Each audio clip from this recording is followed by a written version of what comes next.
Book audio में स्वागत करता हूं मैं आपका दोस्त ब्रजेश। अजीश नायर का उपन्यास फकीरा आपके लिए लेकर आया हूं। पिछले अंक में हमने जाना कि कृष्णा ने जैसे शिवन की आंखें खोल दी थी। जिंदगी का नया रास्ता उसने दिखाया था। अपने कर्तव्यों की याद उसने शिवन को दिलाई थी और आखिरकार शिवन ने तय कर लिया था कि वो अपने गांव वापस लौटेगा। चलिए कहानी में आगे बढ़ते हैं।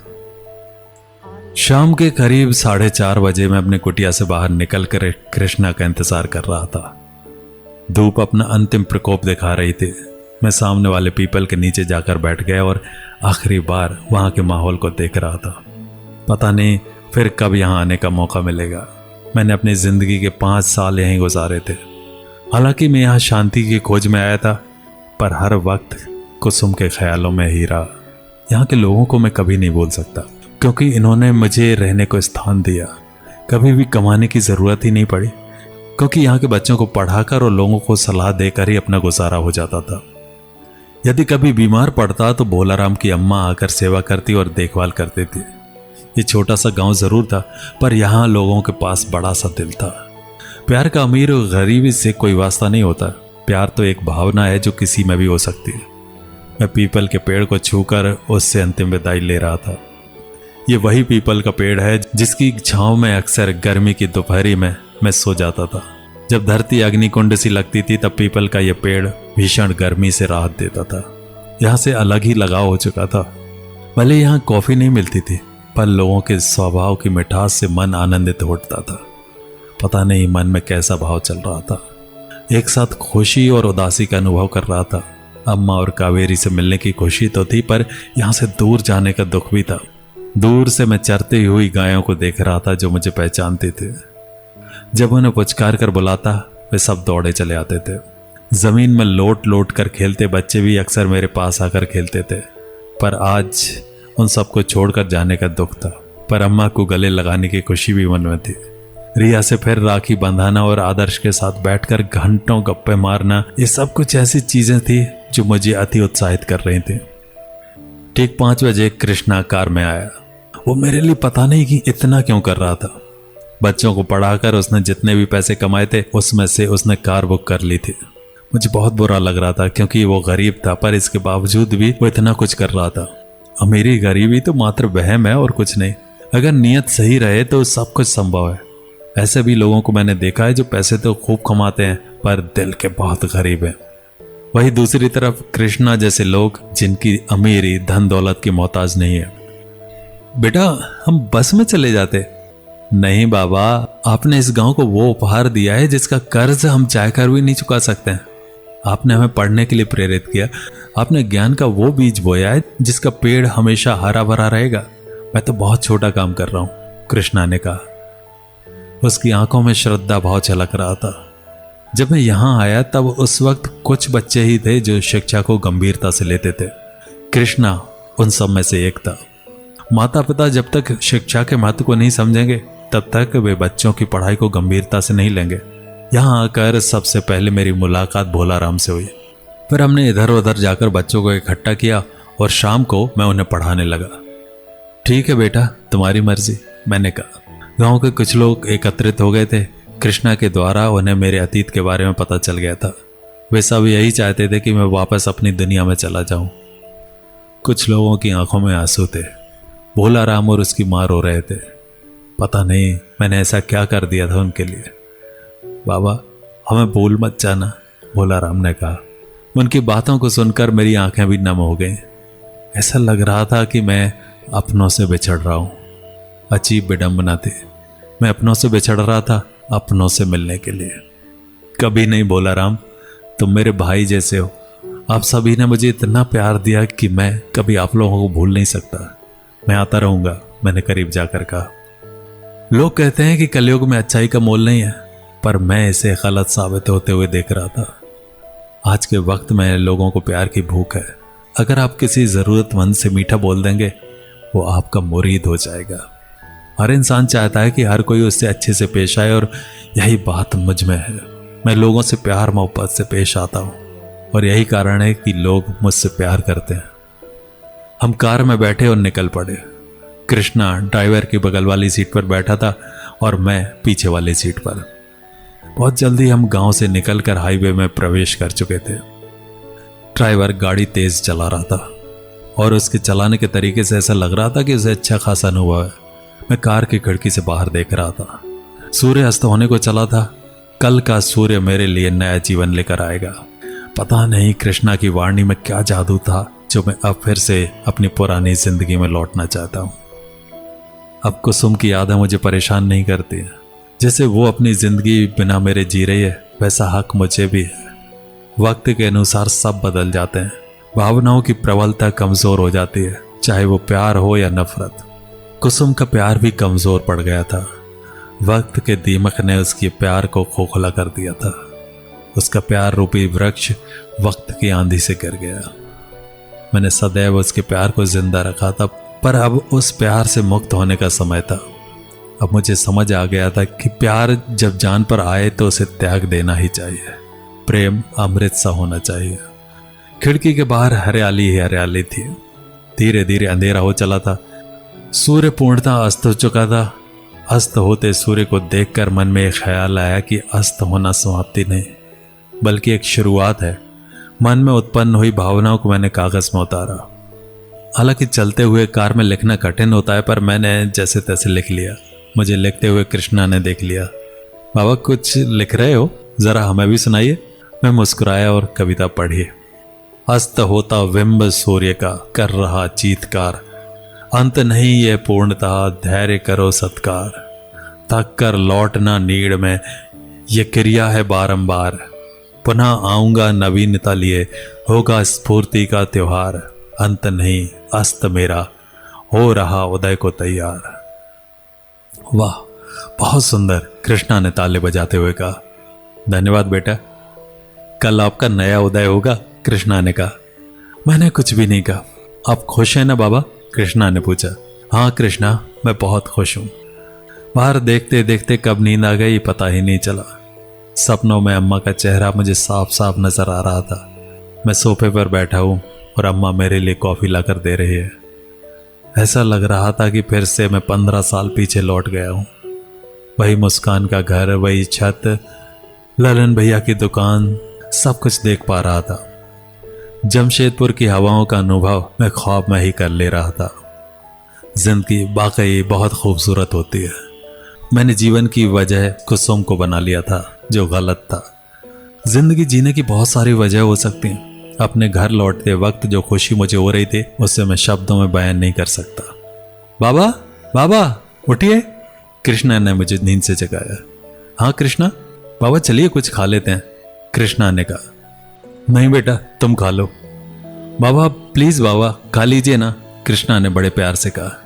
मैंने उसे देखा, उसने इतने प्यार से कहा कि उसे मना करने का भी मन नहीं कर रहा था। ठीक है चलो। मैं कार से उतरा और एक होटल में गया और वहां बैठकर खाने लगा। और कितना वक्त लगेगा, मैंने ड्राइवर से पूछा। अभी 11 बजे हैं, हम सुबह 4:30 तक पहुंच जाएंगे, ड्राइवर ने कहा। अम्मा भी सुबह 4:30 बजे जाग जाती है। कितना अच्छा होगा कि अम्मा के जागते ही मैं उसके सामने खड़ा रहूंगा। अम्मा के दुख और प्रतीक्षा का अंत होगा। अब मैं अम्मा को कभी दुख नहीं दूंगा, हमेशा उसके साथ रहूंगा। वैसे भी मैंने अम्मा को बहुत दुख दिया है। मैं एक अच्छा बेटा नहीं बन पाया, लेकिन वो दुनिया की सबसे अच्छी माँ जरूर थी। ईश्वर से यही प्रार्थना है कि जब भी मुझे जन्म मिले अम्मा को ही मेरी माँ बनाना। भोजन करने के बाद हमने फिर अपनी यात्रा शुरू की। मैं फिर से खिड़की से बाहर देखने लगा। अंधकार में रोशनी का संघर्ष मुझे साफ साफ दिख रहा था। जिंदगी में भी अंधकार आते हैं, लेकिन इंसान का हौसला ही होता है जो उस अंधकार को खा जाता है। फिर मैं कुछ सोचने लगा। बाबा आपने कुछ सोचा है कि आगे क्या करना है, कृष्णा ने अचानक प्रश्न किया। जो करता था वही करूंगा, मैंने धीरे से जवाब दिया। मतलब कि लिखने में ध्यान देंगे, उसने पूछा। हाँ, पर पहले फिर से कोई स्कूल ज्वाइन कर लूंगा, उसके बाद धीरे धीरे आगे बढ़ने का प्रयास करूंगा, मैंने कहा। आपके लिए मुश्किल नहीं है। सब चाहते हैं कि आप फिर से स्टेज पर आएं, सब आपको सुनना चाहते हैं, कृष्णा ने कहा।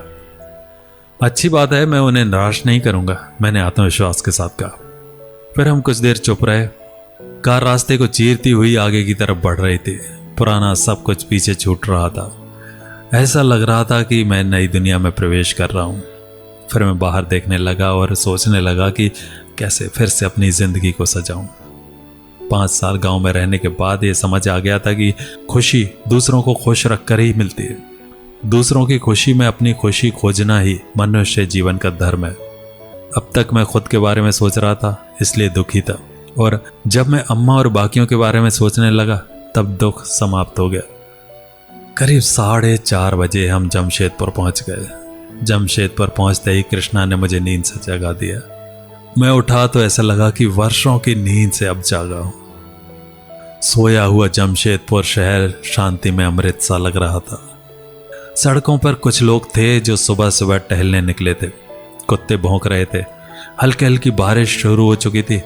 फिर धीरे धीरे बारिश तेज हो गई। करीब 5 साल बाद अपने शहर आकर जितनी खुशी हो रही थी उससे शब्दों में कह नहीं सकता था। ना चाह कर भी आंखों से आंसू आ रहे थे। ऐसा लग रहा था कि मैं और ये शहर एक साथ रो रहे हैं। इस शहर में अच्छे अच्छे दिन गुजरे हैं। जितना मैं इस शहर को जानता हूँ उतना ये शहर भी मुझे जानता है। ऐसा लग रहा था कि मेरे आने से ये शहर रो रहा है जैसे मैं खुशी से रो रहा हूँ। सड़कें बिल्कुल वैसे ही थी, कोई परिवर्तन नजर नहीं आ रहा था। तभी हम कॉलेज के पास से गुजरे जहाँ मैं पढ़ा करता था। वो पेड़ आज भी उसी तरह खूबसूरत है जैसे पहले हुआ करता था। फिर थोड़ी दूर जाने के बाद वो कॉफ़ी शॉप भी नजर आई जहाँ पहली बार मैं और कुसुम मिले थे। पुरानी यादें फिर से ताज़ा हो रही थी। धीरे धीरे हमने कॉलोनी के अंदर प्रवेश किया। ललन भैया की दुकान खुल गई थी। मैंने कहा गाड़ी रोको। मैं गाड़ी से उतरा और सीधे दुकान गया। कृष्णा भी मेरे साथ था। भैया 2 चाय देना। मैंने कहा अभी देता हूँ, उन्होंने कहा। उन्होंने मुझे देखा नहीं। ललन भैया चाय बनाने में व्यस्त हो गए। अगर देख भी लेते तो शायद पहचान भी नहीं पाते क्योंकि मेरे बाल और दाढ़ी बहुत बड़े हो चुके थे। लो भैया चाय, ललन भैया ने चाय देते हुए कहा। इस बार उन्होंने मुझे देखा और देखते ही रह गए, पर मैं चाय पीने लगा। मैं बिल्कुल इस तरह बर्ताव कर रहा था जैसे कि मैं उन्हें जानता ही नहीं। वे मुझे घूरे जा रहे थे। मैंने उन्हें देखा और मुस्कुराया। ऐसे क्या देख रहे हैं? मैंने थोड़ा आवाज बदल कर पूछा। नहीं नहीं कुछ नहीं, ललन भैया ने सिर झुकाकर कहा। मैं फिर हंसने लगा। उन्हें मेरा चेहरा जाना पहचाना तो लग रहा था, पर मुझे पहचान नहीं पा रहे थे। पर इतना जरूर था कि मुझे देख उन्हें कुछ तो याद जरूर आया था। कितने पैसे हुए भैया? मैंने पूछा। 10 रुपए, ललन भैया ने निराश होकर कहा।